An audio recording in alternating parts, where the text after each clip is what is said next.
Welcome, everyone, to this episode of Her Business, Her Voice.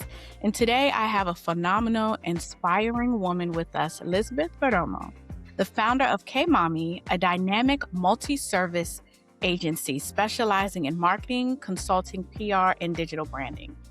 She once was a singer-songwriter, which we will get into a little bit today, who reinvented herself to create a purposeful career that uplifts and empowers others. Not only that, but she's a mother of two, Dominican-born, and wife for 19 years. Her entire purpose in life has been to inspire and motivate women. There's no greater joy for her than serving her community and being able to build the life and dreams of others. Everyone, help me in welcoming Lisbeth Perdomo. How are you? I am amazing. How are you? I'm I great, was so thank you. excited to for you to say yes to being on the podcast. After I was like reading and then I went down the rabbit hole, like of course on social and learning more about you. Not only are you dope just because you're a woman and a woman of color, okay? Thank you, But yes. but also you're like my sister in marketing, right? Because we share that in common. But the fact that you, much like myself, you have created this lane for women. So, what I want to do is take folks back a little bit because I would love to learn what that crossover was for you from becoming the singer songwriter to the agency owner. How did that come to play?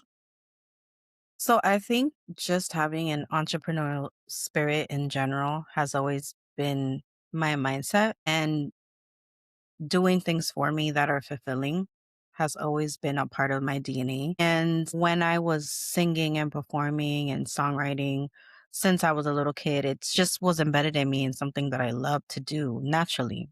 It wasn't forced. My parents weren't showboating me. It was just like, I'm gonna do this and this is what makes me happy. But then when I got older in high school, that's when I'm like, this is what was normal to me wasn't normal to others. Like the way I would practice, the way I would rehearse, the way I would be so particular with how I perfected my craft. And that was very different from a lot of teenagers my age. And which was cool, but my fun was, singing, performing, auditions, and other people were like hanging out, drinking, partying, and that's cool too. But I really just loved doing that. It was embedded in me. So then when you become a woman, you find a partner, had my daughter after, doing the high school and college. I slowed it down a little bit because I really wanted to be the best mother I could be. And I took that and ran with that for 5 years until she was 5. And finally, I'm just like, wait, like, I can still do me. I can still do what I love and bring her along too. And that's exactly what I did. I just merged my motherhood and being a partner and had them be a part of everything I was doing, which made it easier. So when it came time to like in the midst of managing myself and doing all these things, I always had a knack for promoting myself and pushing my personal brand per se, just because I knew that was always going to be, what's the word? It was going to be worthy one day. I didn't know it would be as big as it was back then when I was in the midst of it, but it ended up being really cool to watch and see that just by a post, a video, talking to your community consistently, showing up was going to have them have me in their brain at all times. Mhm. All right. Uh, Let's dive into your company, K Mommy, which has such a distinctive name. I absolutely love it. Thank you. What's the story behind the name and what does it represent for you? So the story is fairly simple. It was mostly about taking my power back and reminding myself of who I am. And also, it's a term of endearment that we use with each other in our community. And it's like someone looks good if someone's dressing well, if someone's hair is on point, if their business is popping, if they're working out, they're doing their thing, they just graduate, whatever that success looks like on them. Where basically like it basically translates to what a woman or what a mom, but it's not necessarily you have to be a mom. Que mommy means what a mom. But we say mommy to each other even though you're not a mom. Does that make sense? So yeah, I was like, damn mommy or que mommy, like wow, you look beautiful. So And it kept ringing in my ears while I was in postpartum because I just needed something to kind of shake me off of what I was feeling. And that became creating another entity, something that was not me. So I felt like me coming back to myself, whether it was working out, getting closer to God, or just feeling myself again, feeling like me again was the sole purpose. And that's how Que Mami was born. And then I just decided to document. Before I called it Que Mami, I decided to document my postpartum journey with my son after having him, from breastfeeding to the clothes I was wearing as I was losing the weight, the workouts I was doing, the things I was reading or watching, and also just trying to make women feel not alone, because I was getting a lot of great feedback because I've always been a private and quiet person. It was always just music and you saw that side, but this was a little bit vulnerable for me. And I felt like I think this would be great for women to be a part of and chime in. So that's where Get Mommy was born. I love that name. And I heard you say that it was you documenting your journey and what you were going through. And one of the things that we push in the community of the Prism Effect is to talk about not only just your business, but how you're doing physically, how you're doing mentally, and like your wellness and caring for yourself. And so, could you share, like, what are some of the ways that you push yourself or that you help to stay grounded in your business? Because, as you know, like as a mom, as a woman, there's so many things that you are going through and having to deal with, but not even just that, but also, I tell people all the time, there's an added layer when you're a woman of color. There's an added layer to, like, Yes, girl. everything that you're Yes, girl. Yes, girl. Yes, yes, yes. Even saying it, I'm like, oh my goodness. okay, yes. And so I just can you share, like, how do you I don't like to say juggle because sometimes we're not juggling, but, like, what are some of the ways that you that help you get through and to help you, like, deal with the challenges that you may face? To be honest with you, the last few years have all been about that for me. Definitely leaning closer to God and being super tight with my family. And when I say that, I mean like my hubby, my two kids, making sure that's strong. And there's no taboo and there's no conversation left on the table. Like just expressing and sharing everything that I feel, the good, the bad, and the ugly, because kids deserve to see their parents humanized, right? They know that we're not perfect every day. Having those right conversations and also doing things that make the little pockets of happiness, like I say, that really make me happy. It could just be sitting outside in the sun, reading or journaling, which is two things I really love to do. Right now, I'm a little limited physically because I had broken my leg 2 months ago, but I still like to be active. So I would stretch, I would strengthen my leg. But prior to that, I was working out, I was walking, lifting heavy, doing yoga, doing those things. Cause once I start off my day like that, I feel like I can take on the world, right? And actually watching what I consume, being very careful what I intake and being very mindful, not only for weight gain or none of that, but just there's a level of focus that you need to be on when you're trying to do the things that I'm doing. Managing a Absolutely. household, still working on 9 to 5, and being right minded for your business. Like you need to take care of your vessel. And I would say bringing in the nuance of like being a woman of color, a lot of people don't think I operate in that lens because I'm light skinned and I'm Dominican. But that plays a part in certain privileges that I do get for being light skinned and Dominican. And that also plays a part in what's the word? Like you said, the struggles of also being a woman of color. So I'm in between of like, yes, I'm being treated other because I'm a part of the conversation of you're black and brown, but I'm also treated differently because I am light skinned and Dominican. And I've seen it happen. For people to understand Mhm. that still colorism that is happening in the world, and people don't believe it. I don't know if you saw recently, so I follow 50 Cent, right? Pay attention. We gotta keep our ears tuned.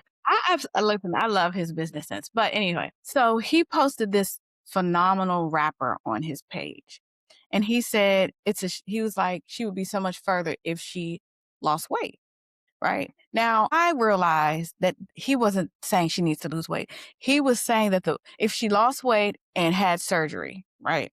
Like BBLs, etc., Now, he wasn't telling her to do that. He was just trying to tell people the way that the world is so messed up. We can't even see a really great rapper or a really great performer or someone who's really talented and just take them for who they are and how they are and go with it.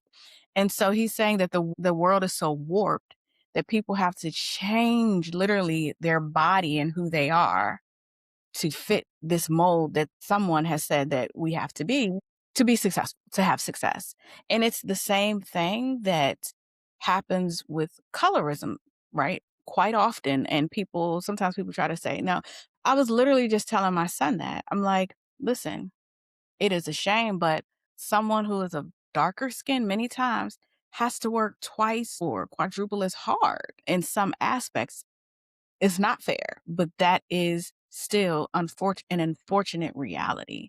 So I'm so glad you brought that to the forefront. 100%. For example, like in healthcare, in medicine, having a child is dangerous, right? If I don't show the doctor or the nurses who I am and what I do and how I understand my body, God knows what would have been done to me. And I have been taken advantage by a doctor before, having my first ever pap smear, right? And it was a Black woman, right? And so there's so many little things that I have experienced, not because I'm sitting in a pool of like, oh, woe is me, I'm a woman of color. It's been, as much as I'm trying to be open, right, and receptive to, okay, let me not operate like, something's wrong with me or I'm the problem. No, it's been fed to me visually, in school, at work, while I'm starting my business, trying to get funding, Absolutely. dealing before having my partner, dealing with men on a daily basis. It's everywhere, whether I like it or not. And so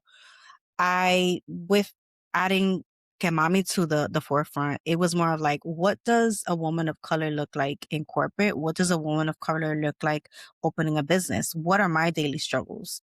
What are my wins? What have I gained and what have I lost? And I feel like telling a story and being people understanding how complicated it gets, especially being in an underserved community, it's really wild.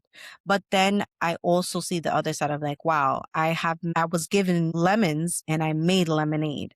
Yeah. So even though I hate that the world is the way that it is, but I also see how powerful and how beautiful and how important it is, even though these obstacles are against me and there's certain things against me, what I can make out of it. So that's basically the whole mission of what Que Mami represents.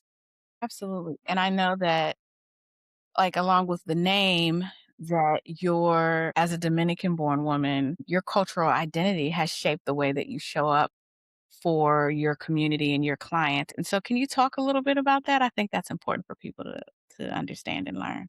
So I was saying how your cultural identity has shaped the way that you show up as well.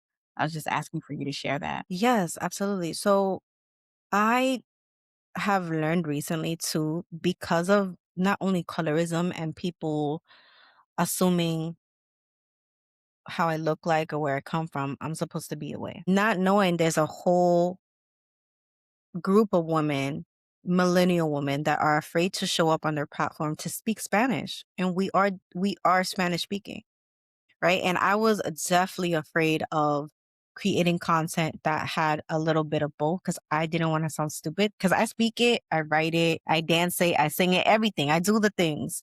But there was something about me showing up online with my business speaking Spanish. Isn't that crazy? I Mhm. am a part of the community. I speak the language, but I'm choosing not to do it because I'm afraid my own people are going to reject me.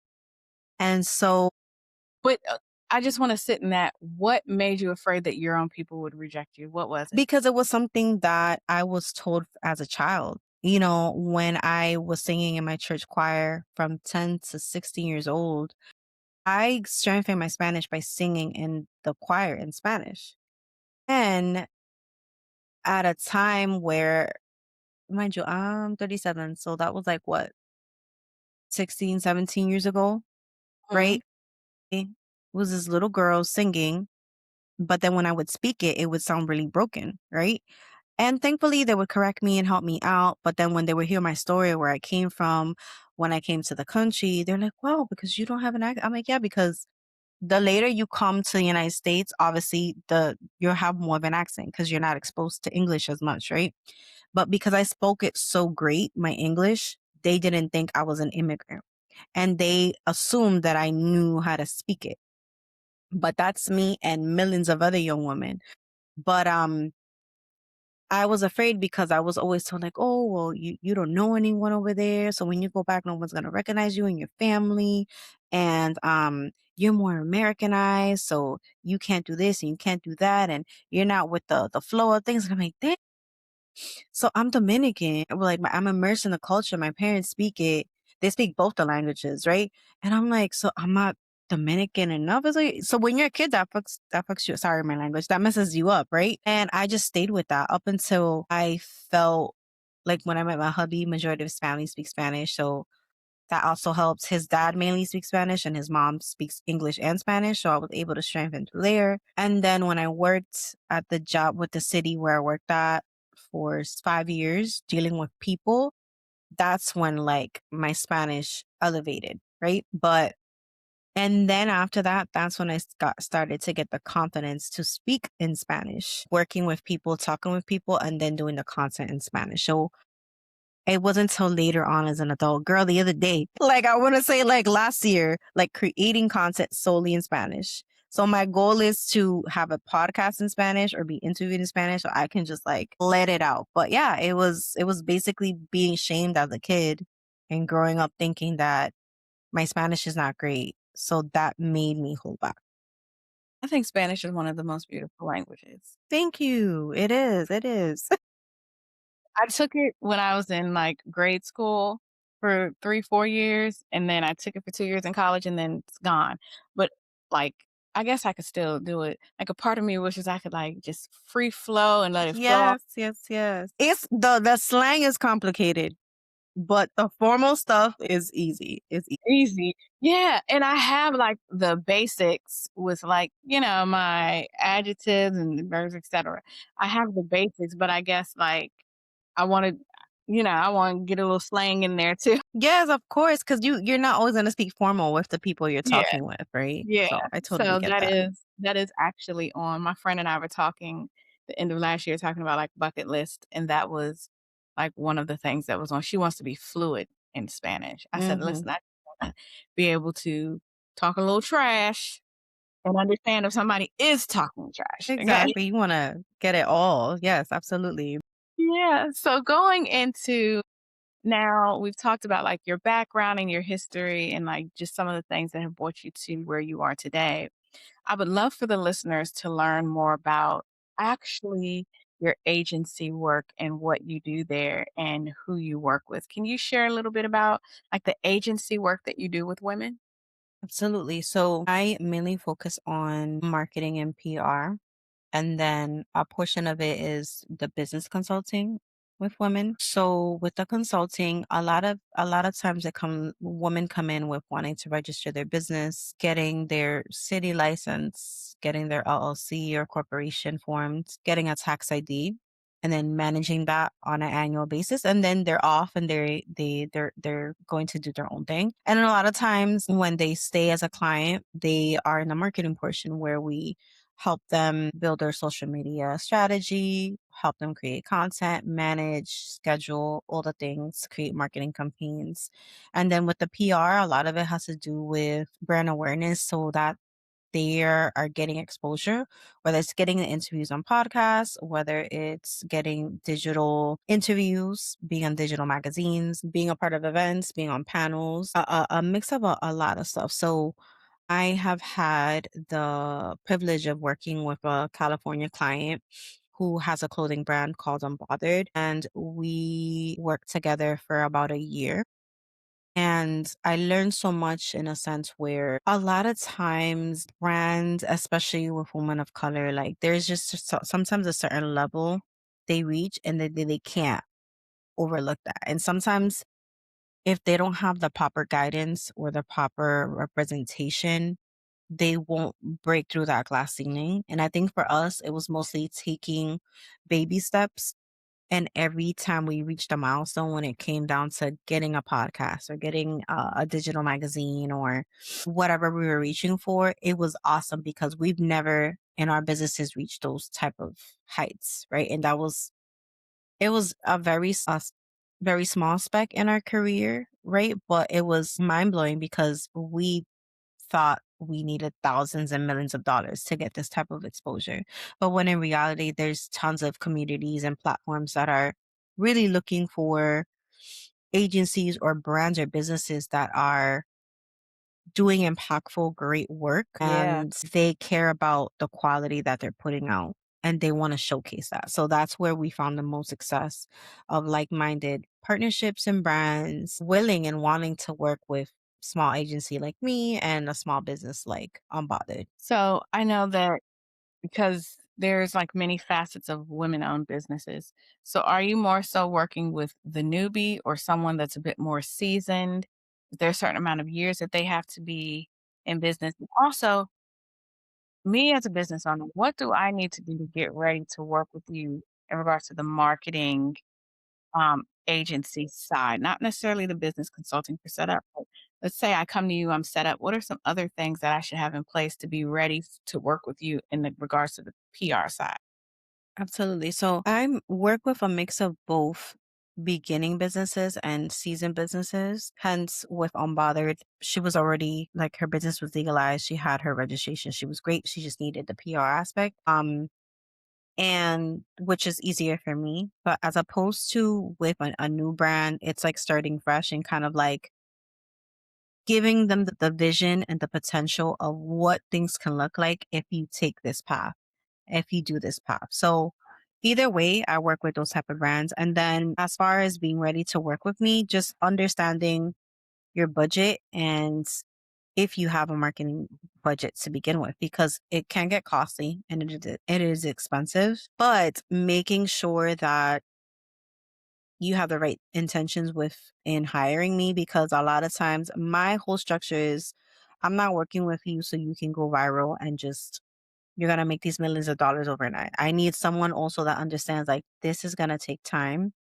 Mhm. I didn't see I didn't see, some type of traction until like 6 months to 8 months in of working with her Makes and sense. responses and it's a lot of cold calling, a lot of emails, a lot of interviews, a lot of conversations have to be had so that things can look on the client's end like, okay, we're moving somewhere. Thankfully, we had a great relationship where she understood that it wasn't going to be like this all the time, right? And I really what's the word? As long it For me, what matters is as long as she understood that she knew what was working and I was on her team and that I wasn't wasting her time or my time because she knew she all she had was a husband. She has no kids. So all she slept and breathed was her brand, her health, having time with her partner and she also did brand sponsorships and she would get packages and do PR too. So on my end, I had to structure things so that she understood, okay, on these 2 days, this is what's gonna happen. And once a week, we're talking, oh, twice a month, we're having our check-ins. So work with me, honestly, having a budget, Mhm. understanding your goals thoroughly, making sure that your business is already legitimate. You have the paperwork, the LLC, the registration, the tax ID. Um, what else? And being open to still be a student and learn with me as well. That's very important. Yeah, a lot of people think things are linear when it comes to this, and it's not. There's going to be so many moving pieces and things changing constantly. So for me working with her last year, so much has changed in media. So much has changed in influencer marketing. So much has changed in storytelling and pushing your brands. I agree. Kind of adapting. Adapting is the big thing. Being open to learn and adapting. I love that you say adapting because you said, like in the form that you wrote out, that your entire purpose is to inspire and motivate women. And sometimes what we set out to do changes, and so we have to like, change and adapt. I would love for us to know, how do you make sure that the way that you show up still sits at the center of K Mommy and helping it grow? To be honest with you, all I've ever enjoyed is having conversations with women and being honest and transparent because I know with that, that liberates us and that sets us free. Yeah. Um, we're all in this together. So when I finally shared about my injury, after 2 months, it was tough for me, but it was also liberating because that's not something I wanted to hide. Just like I didn't want to hide my postpartum, just like I didn't want to hide weight gain or my business not doing well or rebranding. Like those are important things to hear and listen to and understand. So I really learned that people lean more into me when I'm Mm, asking questions and I'm involving them in my experience and what I'm going through. interesting. And it's for me, I feel like sometimes I think I'm the only one going through certain things mentally, emotionally. And I'm like, no, I'm 100% not. And Yeah. when I Some get, know what we're dealing with. exactly, when I get feedback from other women, specifically on TikTok, I'll be a little bit more vulnerable. And when I get the feedback, I'm like, oh my God, this is amazing. Why didn't I do this sooner? Right. It just makes me feel good. And on top of that, even with the brand and the business, they still associate me with like, okay, she has this part of her brand that is like talking to the woman, letting them know what she's doing, what she's taking care of herself, Right. whatever I'm doing with wellness or fitness, like they tap into that. But then they also know they can look to me as a person that's trusted in business, which I appreciate as well. I just so happen to have a business and I just so happen to have this agency and they are loving both. And some Mhm. people lean more on the personal stuff and some people lean more on the business stuff. Or sometimes even both, which I really love. But I'm actually appreciating and kind of experiencing that and getting the feedback is kind of like what helps me see what I need to focus on when it comes to the brand. Yeah, and I love that you mentioned trust because our clients absolutely have to entrust us. And so the fact that you have curated these relationships with your clients, that they trust you implicitly is like so important. And I'm going to go out on a limb and say, I'm sure that resonates in your messaging. But what I do want to know is for the women who are listening, what is the message from you that you would want them to walk away with? It's never too late to start anything or do anything. And no one can take away your brilliance that you have. Not every hobby or passion has to be monetized. You can Thank do you. you can do those things and have fun and enjoy it. I learned that late. I'm the type I'm like, what can I do with this time? I'm like, why don't you just enjoy it? Why don't you Let's just just have let it fun. be your peace? And We I don't have to think, make some money yeah, from it. yeah. You So can just print a t-shirt and wear it. exactly. Exactly. Some of y'all So, do that. yeah, so there's no limit to your dreams, right? And I would say just focus extremely, like without a doubt, 10 toes down, just bet on yourself 1,000%. Whatever that looks like. Even if it's not in business, just bet on yourself because you will not let you down. Absolutely. I love that. And so in closing, the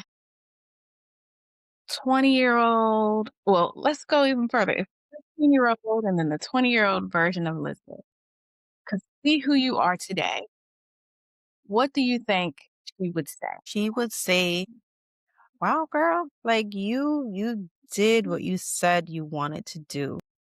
And you got the family you wanted. You got the partner that you wanted Yeah, that I would journal in when I was 12 or 14. And you're just that girl. And I did not expect anything less because I look back at 15 and 17 and I was so like more quiet and reserved, but I just always knew what I wanted. And I never let anyone stop that.